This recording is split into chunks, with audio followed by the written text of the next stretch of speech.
கதிரவன் பாத்திரம் கொடுக்க சொல்லி பாத்திரம் கொடுக்க வந்தாங்க. பாத்திரம் ஒரு 7 மணியை போல கொடுத்தாங்க. கொடுக்கும்போது ராஜேந்திரன், ராஜா, ரவி, ராஜகுமார் இவங்க 4 பேரும் கொடுத்தாங்க. தெருவில் வீட்டுங்களுக்கு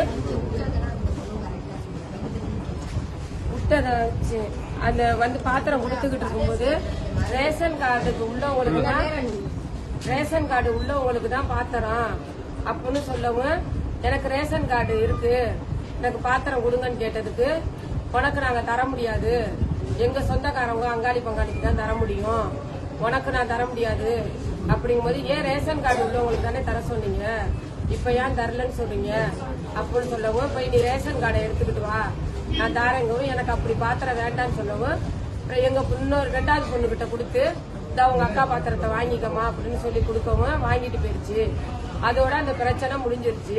மறுநாள் நாங்க பொண்ணுக்கு பிறந்த நாள்னு சொல்லி சமயபுரம் கோயிலுக்கு போயிட்டு வீட்டுக்கு வந்தோம்.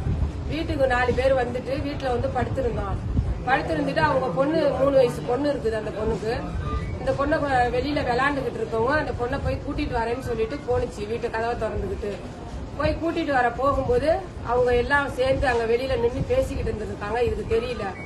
இந்த பொண்ணை கூட்டிகிட்டு வரும்போது அவங்க அந்த ராஜகுமாரோட அம்மா, ராஜாவோட பொண்டாட்டி, ரவியோட பொண்டாட்டி, ராஜேந்திர பொண்டாட்டி இவங்க எல்லாம் சேர்ந்து அந்த பொண்ணை மைத்த பிடிச்சி இழுக்கவும், ராஜகுமார் வந்து தகாத வார்த்தையெல்லாம் பேசி கெட்ட வார்த்தையாவே அந்த பொண்ணை வந்து சால் போட்டிருந்த டாப்பை பிடிச்சி இழுத்து அந்த பொண்ணை அடிக்கவும், கன்னத்துல அறையவும், பட்டுன்னு அந்த பொண்ணு என்னை வந்து ரோட்ல வந்து இப்படி அடிச்சிட்டேன்னு சொல்லி, நான் இனிமே உயிரோட நான் இருக்க மாட்டேன்னு சொல்லி வம்புழுத்து என் புருஷனை வந்து கேட்க சொல்றேன்னு சொல்லி பேசிக்கிட்டு இருந்துச்சு.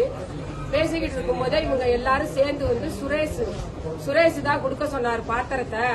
சுரேஷ் வந்து எங்க அண்ணன் வந்து கட்சியில இருக்காரு, அவர் வந்து என்ன வேணாலும் சாதிக்க முடியும், நீ பொம்பளை, உன்னால எதுவும் சாதிக்க முடியாது அப்படின்னு சொல்லி, சுரேஷ் இருக்காரு, நான் பாத்துக்கிறேன் எல்லாத்தையும் அப்படின்னு சொல்லி சுரேஷ் பேசினாரு.